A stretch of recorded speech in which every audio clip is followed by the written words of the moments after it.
要带大家来看传统做旗袍的工区，这间做旗袍的头家叫陈庆春，为国中2年开始做较大，已经做超过半世纪。伊的人客有大名车，嘛有安娜的贵夫人，另外还有出名连续剧，嘛捌找伊做衫。不过即马时代慢慢啊无共，旗袍无亲像古早遮尔啊抢市，一寡做旗袍的师傅拢一个一个退休。第2代头家即马设计一款现代化的花草，请外国的少年主顾客来互老店规个再兴起来。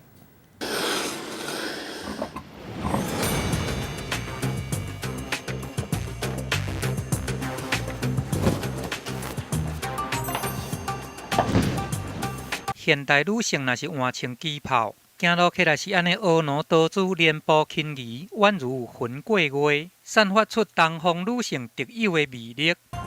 背长15，前长17。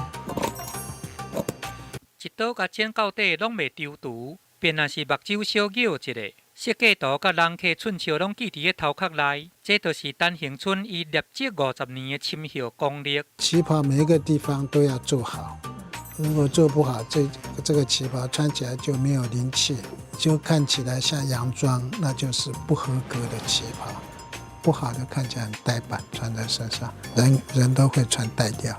讲话点点都有力，这就是陈恒春师傅的自信，嘛是伊对家己的要求。从少年的时阵做到即马头毛都已经白西西啊。陈恒春今年70岁，伊上早是对因老爸伫个浙江来到台湾。 伫咧10几岁时阵，就家己一个人上北来拜上海的老师傅学手艺。我们那个时候要磕3个响头，还要跪下来跟他拜师。我开店开了10几年后，就有很多的富商巨贾啦、达官显要啦，还有一些影歌星、有名的大牌的影歌星都有来。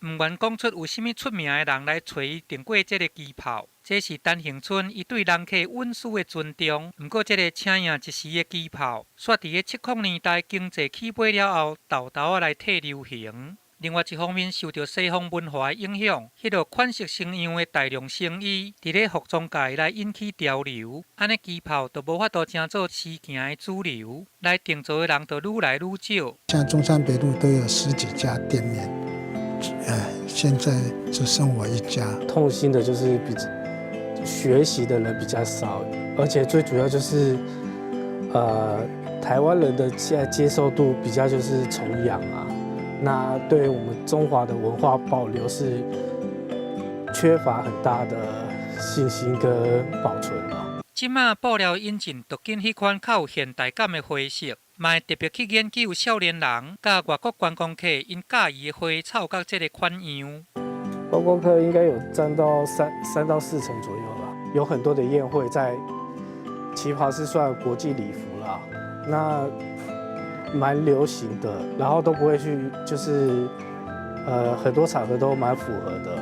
儿子回来，他是帮我行销网络这方面都归他负责采买，还有一些就是手工方面啊，简单的。 陈恒春讲，早年的传统的旗袍，伊的暗领拢会做较安踏，就是要创造迄款纤细的美感。即马暗领的开口甲这个开车的关节，毋但会随性来做变化，嘛会当甲正做迄落射肩的底裙。毋过做工要是坚持传统，设计款式嘛是真活叫，袂白死死。要来互旗袍继续来展现这落多彩单调的风情。记者综合报道。